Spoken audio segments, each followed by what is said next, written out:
Amazon's new robots are rolling out an automation revolution.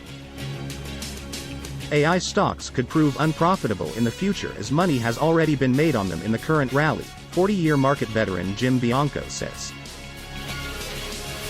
Harvard professor who studies dishonesty is accused of falsifying data.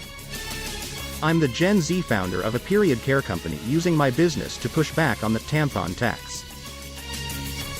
How Pat LaFrieda produces $270 million of meat per year for Shake Shack and top steakhouses.